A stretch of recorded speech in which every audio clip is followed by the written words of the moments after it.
किसी गांव में एक घर था जहां पति पत्नी रहते थे। दोनों की पूर्व विवाह से एक एक बेटी थी। दोनों अपनी अपनी बेटियों से बहुत प्यार करते थे।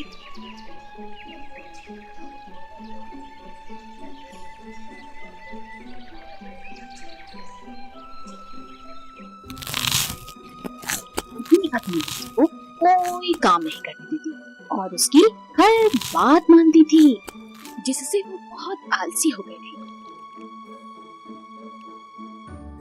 वहीं दूसरी तरफ पति अपनी बेटी को हमेशा दूसरों की मदद करने की शिक्षा देता।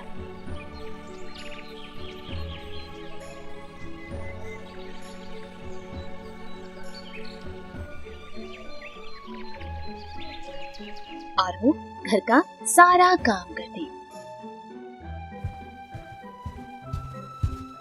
पति की धीरे धीरे तबीयत खराब हो रही थी।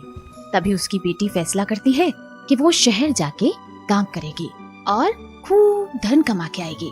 पिताजी, मैं शहर जाके कुछ काम करना चाहती हूँ ताकि आपका इलाज करा सकूं।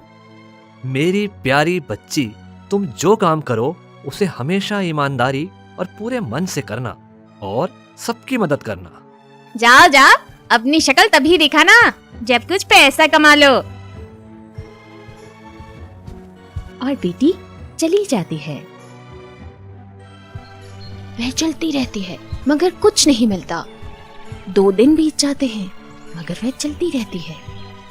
तभी उसे एक भूलने वाला पेड़ पुकारता है।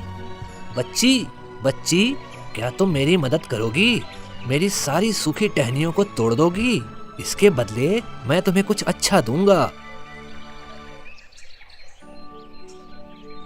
बच्ची पेड़ पे चढ़ जाती है।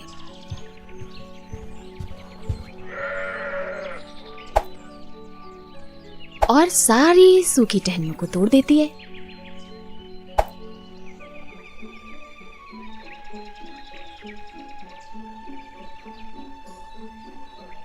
धन्यवाद प्यारी बच्ची। वो अब फिर आगे चलने लगती है। थोड़ी देर बाद एक कुआं आता है और वो भी उसे बुलाता है। मेरी बच्ची, क्या मेरे से कुछ पानी निकालकर मेरी गंदगी धो सकती हो? इसके बदले कुछ अच्छा कर दूंगा।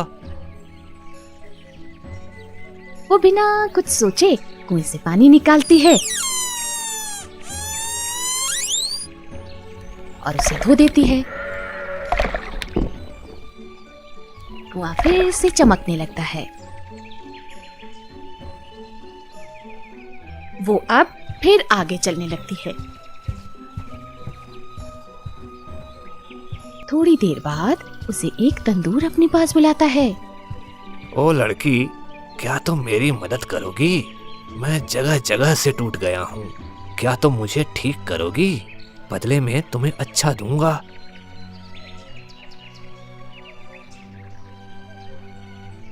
लड़की मिट्टी लेकर आती है और उसमें पानी मिलाकर तंदूर की दरारें भरती है और तंदूर एकदम ठीक हो जाता है। लड़की फिर आगे चलने लगती है। रात होने लगती है। तभी उसे एक घर दिखाई देता है। वो वहां जाती है। उस घर में 5 परियां रहती थीं। बाहर बहुत अंधेरा हो गया है, क्या मैं आज की रात यहाँ बिता सकती हूँ? हाँ बिल्कुल, मगर तुम यहाँ क्या करने आई हो? मैं यहाँ काम की तलाश में आई हूँ। यह बहुत अच्छी बात है, तुम यहाँ काम कर सकती हो। घर में 5 कमरे हैं। तुम्हें हर दिन 5वां कमरा छोड़कर 4 कमरों की सफाई करनी है और याद रहे 5वें कमरे को कभी भी भूल से भी नहीं खोलना है।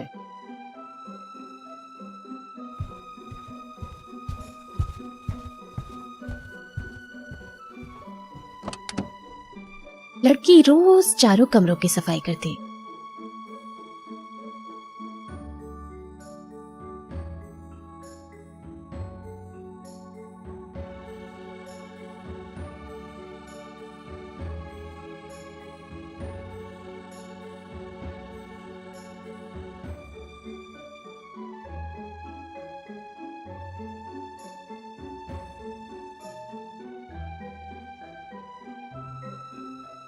इसी तरह एक माह बीत जाता है। लड़की मन लगाकर वहां काम करती है।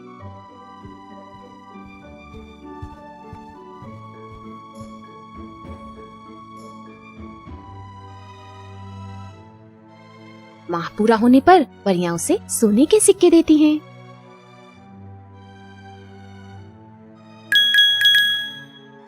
क्या तुम्हारा मन कभी 5वां कमरा खोलने का नहीं करा? आपने मना किया था, इसीलिए खोला नहीं। मेरे पिताजी ने मुझे सिखाया है कि हमें हर काम पूरी ईमानदारी और साफ मन से करना चाहिए। परियां यह सुनकर प्रसन्न हो जाती हैं और लड़की को 5वें कमरे में लेकर जाती हैं। वो कमरा खोलती हैं। कमरे में चारों तरफ सोने चांदियों के ढेर थे।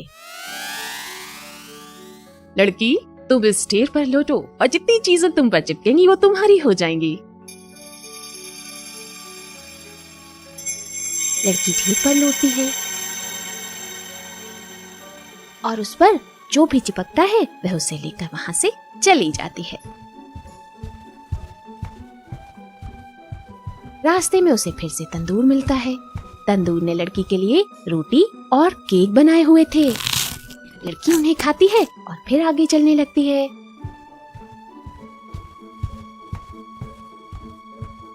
आगे चल के उसे कुआं मिलता है।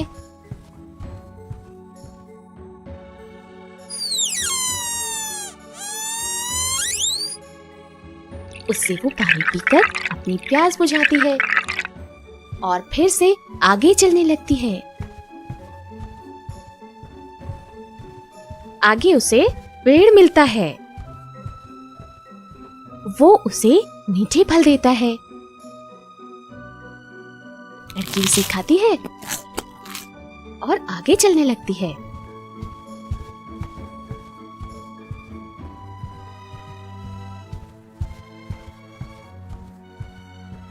थोड़ी देर बाद वो अपने घर पहुंच जाती है। वो अपने पिता से मिलती। दोनों बहुत खुश होते हैं, लेकिन दूसरी तरफ उनकी पत्नी दुखी हो जाती है। एक मामूली सी लड़की इतना धन कहां से ला सकती है? उसके मन में लालच आ जाता है और वो अपनी आलसी बेटी को काम के लिए बाहर भेजती है। आलसी लड़की काम की तलाश में निकल पड़ती है। रास्ते में उससे जो भी मदद मांगता है वो उसे इनकार कर देती है। पहले पेड़,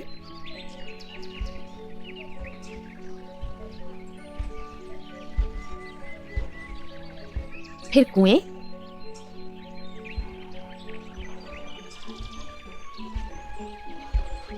और फिर तंदूर को।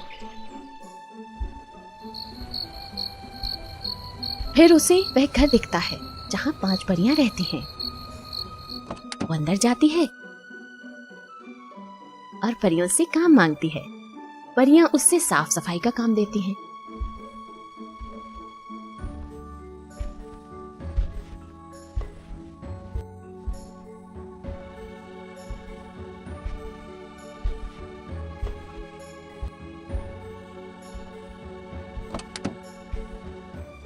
लेकिन आलस के कारण वो कोई काम ठीक से नहीं कर पाती।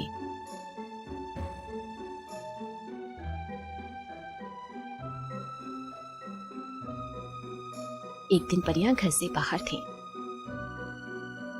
और आलसी लड़की को 5वें कमरे में क्या है ये जानने की उत्सुकता थी। वो वहां जाती है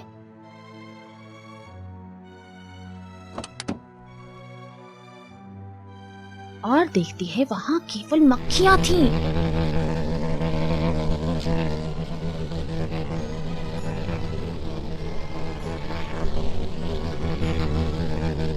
और मक्खियां उसे काट लेती हैं। वह परियों के आने का इंतजार भी नहीं करती और वहां से भाग जाती है।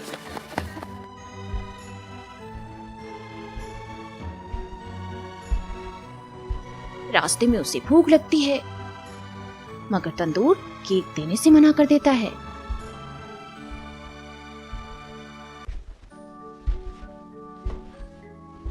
कुआं पानी देने से।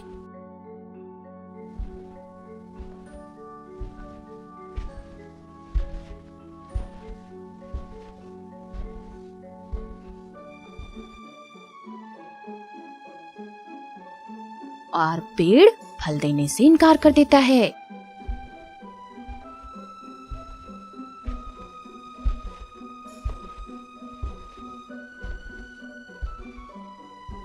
आलसी लड़की थकी और जख्मी हालत में घर पहुंचती है, जहां उसकी माँ सोने और चांदी का इंतजार कर रही थी। अपनी बेटी की हालत देखकर निराश हो जाती है। देख लिया आलस का नतीजा। सही नियत, ईमानदारी और परिश्रम ही किसी इंसान को सफलता दिलाती है। यह कहकर वह दोनों को वहां से चले जाने को कहता है।